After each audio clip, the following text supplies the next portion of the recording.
할렐루야. 사랑하는 대강의 가족 여러분, 오늘 하루도 하나님의 말씀과 동행하는 삶이 되길 소망합니다. 오늘 함께 나눌 하나님의 말씀은 고린도전서 1장 14절에서 17절 말씀입니다. 나는 그리스도와 아기오 외에는 너희 중 아무에게도 내가 세례를 베풀지 아니한 것을 감사하노니 이는 아무도 나의 이름으로 세례를 받았다 말하지 못하게 하려 함이라. 내가 또한 스데바나 집 사람에게 세례를 베풀었고 그 외에는 다른 누구에게 세례를 베풀었는지 알지 못하노라. 그리스도께서 나를 보내심은 세례를 베풀게 하려 하심이 아니요 오직 복음을 전하게 하려 하심이로되 말의 지혜로 하지 아니함은 그리스도의 십자가가 헛되지 않게 하려 함이라. 아멘. 여러분, 기독교 신앙의 핵심은 복음입니다. 그리고 복음은 예수님의 십자가입니다. 예수님의 십자가 안에 있는 또 생명입니다. 그 생명을 받아 죽어가는 생명들이 살아나는 것이 복음이요. 그러므로 복음은 전해져야만 생명이 됩니다. 이 사람이 병이 들어 나음을 얻으려고 백방 노력을 합니다. 병원을 드나들며 낫고자 길을 씁니다. 그러나 더 악화될 뿐 낫지를 않습니다. 이젠 생명의 위협을 받습니다. 그럴 때 어떤 사람이 그 병에 직통하는 특효약을 가지고 왔습니다. 그리고 그것을 먹고 깨끗이 나았습니다. 바로 이것이 복음입니다. 복음이란 죽음에서 일으키는 생명이 담겨져 있어야 하고 또 죽어가는 사람에게 전해져야 합니다. 전해지지 않으면 생명의 역사가 일어나지 않습니다. 복음은 기독신앙의 핵심입니다. 이 계란으로 치면 가장 중요한 부분인 노른자에 해당합니다. 노른자는 뻑뻑하다고 계란의 흰자위만 드시는 분들도 계시지만 계란은 노른자에 거의 모든 영양이 다 들어 있습니다. 그런데 그 노른자 위에도 가장 중요한 부분이 있습니다. 이 노른자를 꺼내놓고 잘 살펴보면 유난히 노란 점 하나를 발견하게 됩니다. 그것을 노른자의 눈이라고 합니다. 이것은 계란의 가장 핵심적인 부분입니다. 이 눈으로부터 생명이 시작됩니다. 이 병아리의 역사가 시작되는 것입니다. 그래서 계란 안의 모든 생명 시스템은 이 노른자의 눈에 있습니다. 기독신앙의 핵심은 복음입니다. 그러므로 복음을 향하지 않는 사역은 모두가 무의미한 것입니다.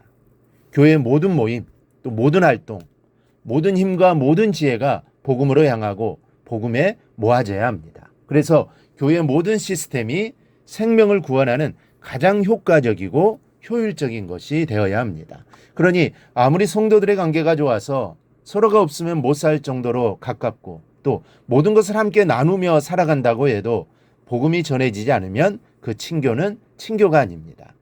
몸과 마음을 아끼지 않고 굳은 일들을 서로 맡아 할 정도로 봉사와 헌신의 모습이 아름답다고 해도 복음을 위한 것이 아니면 그 봉사와 헌신은 아무것도 아닙니다. 또 교우들이 다 능력과 은사를 받아서 모일 때마다 교회가 떠들썩하고 받은 은혜로 뜨거워 견딜 수가 없다 해도 복음이 없다면 그 교회는 소리나는 요란한 빈 깡통에 불과한 것입니다. 즉 복음이 없으면 우리가 이모저모로 축복을 받아 윤택하고 행복한 삶을 누리는 모든 것들이 별 볼 일이 없는 것입니다.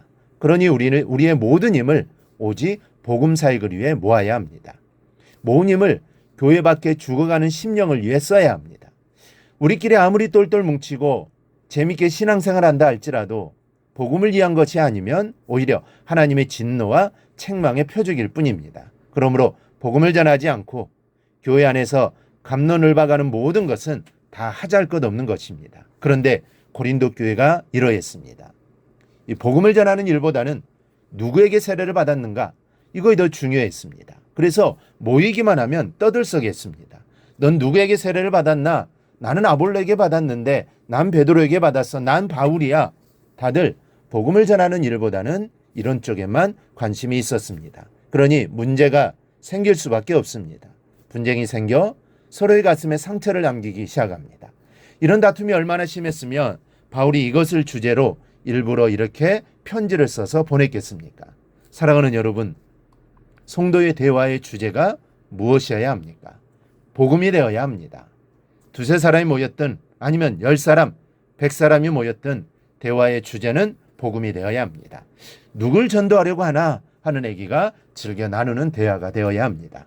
믿는 사람들이 모여서 이미 매스컴에서 이렇다 저렇다 결론을 내린 정치판의 얘기나 하고 앉아있는 것은 다 배가 불러서 그런 겁니다. 내 눈에 죽어가는 심령이 보인다면 복음을 전하지 않으면서 그런 호사스러운 얘기나 할 만큼 한가할 수가 없지 않겠습니까? 사도 바울은 이렇게 말합니다. 그리스도께서 나를 보내심은 세례를 베풀게 하려 하심이 아니요 오직 복음을 전하게 하려 하심이로다. 세례도 중요하지만 복음 앞에서는 그 세례도 무의미하다는 것이죠.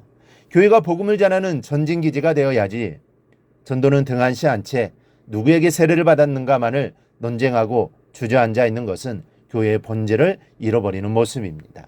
여러분, 우리 안에 복음을 위한 열정이 있는지 아니면 혹 식어버리지는 않았는지 하나님 앞에서 우리의 본 모습을 다시 한번 살펴보십시다. 복음은 내 삶 속에서 계속 살아 움직여야 합니다. 내가 가는 곳에 복음이 함께 가야 하고 복음이 있는 곳에 내가 있어야 합니다. 그러한 삶이 복음의 삶이고 하나님이 원하시는 삶입니다.